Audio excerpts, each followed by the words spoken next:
A well-maintained Mercedes can genuinely push past 250,000 miles without a major engine or transmission failure.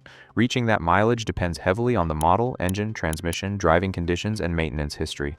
And the reason usually isn't the car, it's 7 specific habits owners pick up, sometimes because factory maintenance schedules are designed around specific assumptions. Let's get into them. Mistake number 1. Trusting the lifetime fill transmission fluid claim.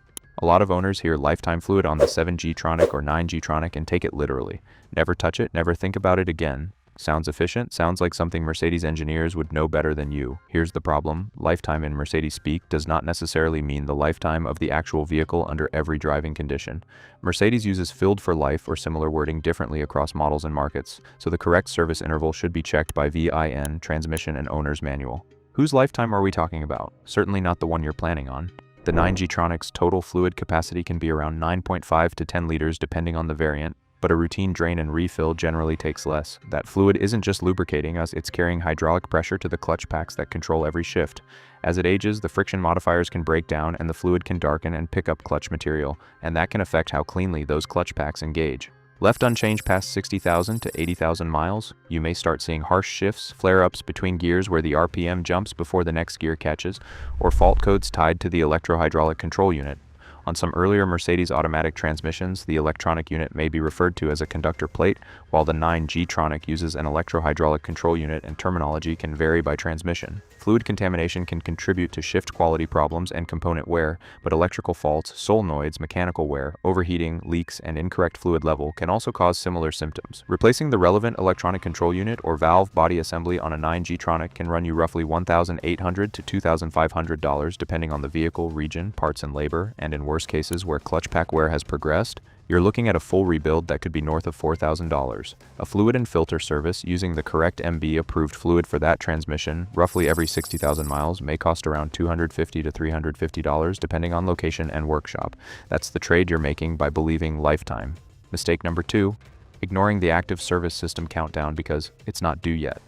The dash tells you services are due in miles or months, whichever comes first, and plenty of owners wait for the exact number to hit 0 before booking anything. Even when the car's been sitting in short trip city driving that may place additional stress on the oil, it seems reasonable because the system is designed to look precise, with a clean percentage or mileage figure counting down.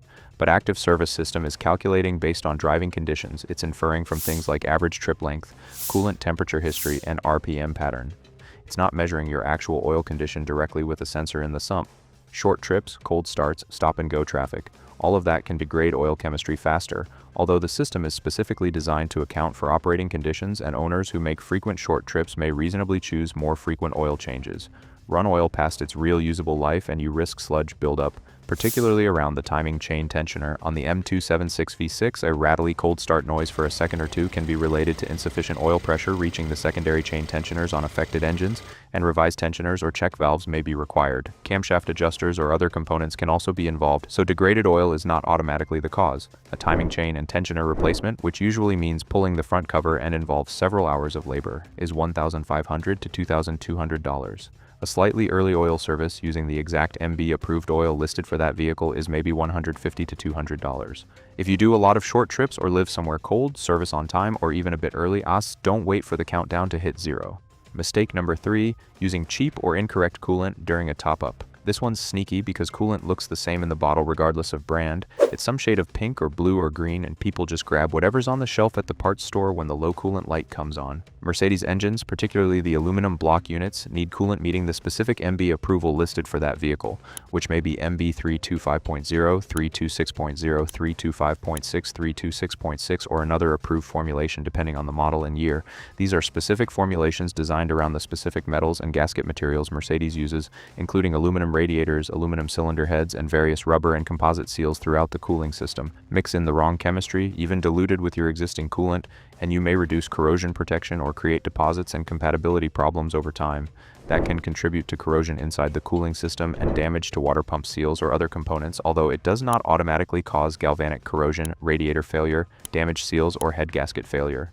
The result can be slow and invisible until it isn't, until you're looking at cooling system repairs or, in severe cases, damage from overheating. A liter of proper MB approved coolant is $20 to $30 depending on the product and location.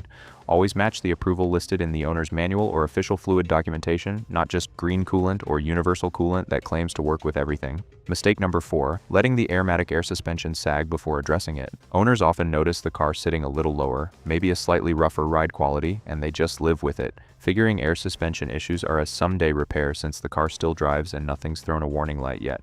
It's an easy thing to deprioritize because the car still functions mostly and a soft sag isn't dramatic. But a slow leak in an air strut or in the air supply unit's internal valve block means the onboard compressor has to work harder and cycle more often just to maintain normal ride height, topping the system back up multiple times a day instead of occasionally. And these compressors aren't built for constant duty cycles, or they're designed to run in short bursts, not to fight a continuous leak. Ignore it long enough and you're not replacing one air strut. You're replacing the compressor too, and in some cases the leak itself may also require replacing a strut or another air suspension component. One strut may cost $600 to $1,000 installed, depending on whether it's a front or rear unit and which model generation. Wait until the compressor dies as well, and you're looking at a combined repair that could cost roughly $1,800 to $2,600, depending heavily on the vehicle, region, parts, and labor. If you notice the car sitting low in the mornings, or you can hear the compressor running noticeably more than it used to, have it diagnosed promptly and avoid unnecessary driving if the compressor is running continuously. Leaks tend to get worse, not better. If this kind of thing is useful to you, hit subscribe. I put these out regularly and it genuinely helps the channel. Now, back to it. Mistake number 5, skipping the timing chain inspection on older 4-cylinder models because the engine sounds fine.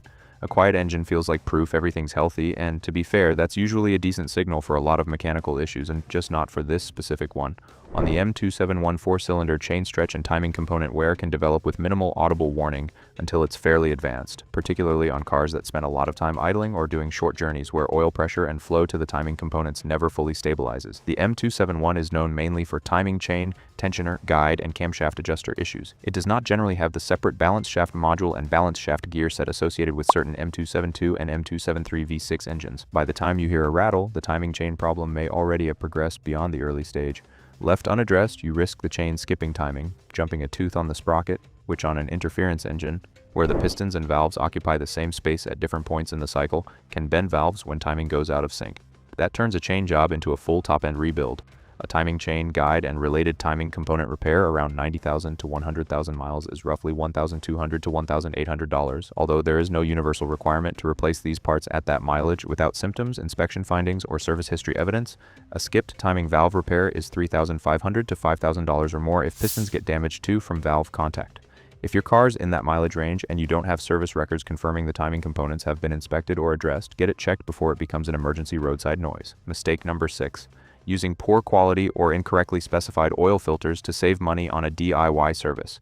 This feels like a smart, harmless saving. A filter's a filter, right? It's just paper and a bypass valve? Not quite. Genuine or reputable aftermarket filters that meet the correct OEM specification can be perfectly suitable, but counterfeit, poor quality, or incorrectly specified filters may not match the oil pressure characteristics and bypass valve opening tolerances the engine's oiling system was designed around. Cheap filters can have lower filtration efficiency media, or bypass valves that open at the wrong pressure threshold, letting unfiltered oil circulate under certain conditions like cold starts or high RPM driving when oil is thickest and pressure spikes highest. Over time, a defective or incorrect filter could let small particulate matter circulate through the engine instead of getting trapped, potentially accelerating wear on bearings and on the variable valve timing solenoids, the small electro-hydraulic units that control cam timing and can be sensitive to oil cleanliness because their internal passages are tiny. Camshaft adjuster and solenoid issues, which often show up as a rattly startup noise or a check engine light for camshaft position correlation, can run $600 to $1,200 depending on the engine and how many solenoids need replacing, although the filter is not necessarily the cause and the actual cost varies by vehicle and location. A genuine filter costs maybe $15 to $25 more than the bargain option each service. Over the life of the car, that's a rounding error compared to solenoid or bearing work. Mistake number 7. Assuming a clean-looking engine bay means nothing needs attention underneath. This is more psychological than mechanical, but it drives real neglect. A tidy bay makes owners assume the car's in great shape overall and skip things like brake fluid changes because there's no visual cue. Anything's wrong, no leak, no corrosion you can see just by popping the hood. Brake fluid is hygroscopic. It absorbs moisture from the air over time through the reservoir's venting and gradual permeation through parts of the hydraulic system, regardless of how clean the car looks on the outside.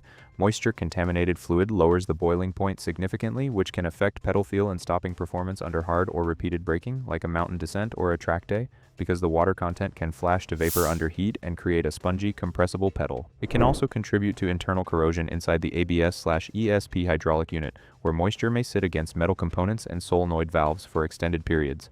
That hydraulic unit is not cheap to replace, figure $1,200 to $1,800 if corrosion sets in and it fails, plus the diagnostic time to confirm that's actually the cause. A brake fluid flush every 2 years using the exact MB-approved brake fluid specification for your vehicle, which may be DOT4 plus, DOT4 low viscosity, or another approved fluid, is $80 to $120 depending on location. This one's non-negotiable on the safety side too. Don't stretch it past the recommended interval regardless of how the car looks or drives, because brake performance is exactly the kind of thing that seems fine until the one time it isn't.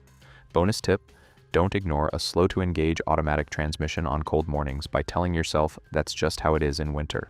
Some delay is normal as the fluid thickens in cold temperatures, but a pronounced multi-second hesitation, especially one that doesn't improve much as the engine warms up, often points to early wear in the transmission's internal seals or a fluid level reduced because of a slow leak at a seal or cooler line or because of an incorrect previous service. Catching it early with an inspection and fluid level check may cost $100 to $150 depending on location, but that is only an estimate. Letting it progress can lead to further transmission damage, although the exact failure mechanism depends on the transmission and fault, and a full rebuild may cost more than $3,000, depending on the transmission, region, and repair facility. If cold morning hesitation has become a running joke in your household, it's worth an actual look, rather than another joke. None of this is complicated, it's just about not defaulting to whatever the dash or the dealer schedule tells you is enough. Treat the fluids, the chain, the suspension, and the brakes with slightly more attention than the bare minimum, and the car will genuinely reward you with fewer 5-figure repairs and a much stronger resale value down the line, because a documented, properly maintained Mercedes holds its value in a way a neglected one simply doesn't. If you enjoyed this video, watch the video where I go through exactly how Mercedes changed the AMG GT in ways that quietly hurt the car enthusiasts loved most.